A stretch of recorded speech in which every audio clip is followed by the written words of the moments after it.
Wow, Dullaz amemchukua kikoi kile, na utamu wa haya mambo mpira uendelee kuwa nao. Inawekwa kwenye njia ile, nafasi Dullaz,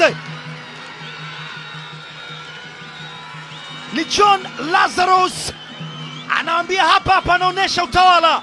Fountain Gate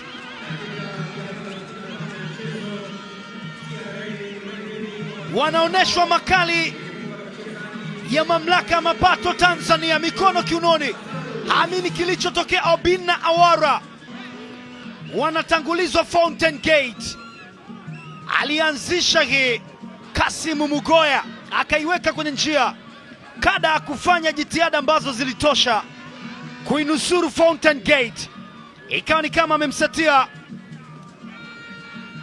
kama amemsatia John Lazarus, akaachia mkwaju ule. Ni mchezaji ambaye hakuanza katika ule mchezo uliopita, ametambulishwa leo na anawaonesha Fountain Gate.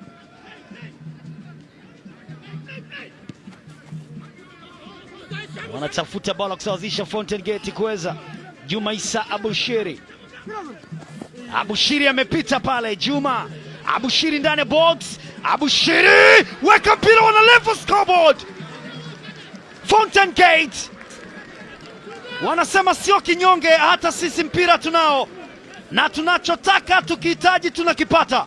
Ismail Azizi Kada alipika ule mpango. Juma Isa Abushiri, ilitoka kwa Abushiri imeenda kwa Ismail Azizi Kada. Wanapata bola kusawazisha Fountain Gate. Alikombwa akakubali Tebandeke, akachukuliwa Valente, ikaingizwa pasi ya maarifa mno, akaitokea Ismail Azizi Kada.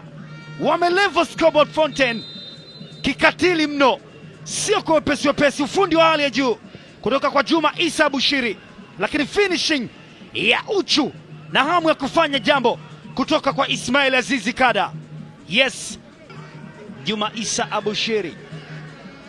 Abushiri anaondoka, anaitafuta njia, anaiona Abushiri. Abushiri ameseti ile kwa Oba, anaingiza cross, weka mpira, unapata bola pili. Fountain Gate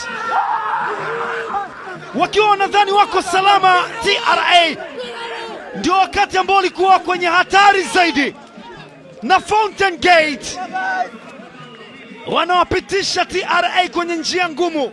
Hata wao wanajiuliza nini kimetokea. Isa Abushiri aliwavuruga wakavurugika, akaingiza mpira ule ambao kina Tebandeke walijua wamemaliza kazi. Ni Ismail Azizi Kada kwa mara nyingine anaipa bao la pili Fountain Gate. Mpango unawalipa, aliutokea ule mpira ambao ulitulizwa na mlinzi Tebandeke, bila umakini mkubwa akamakinika zaidi Kada.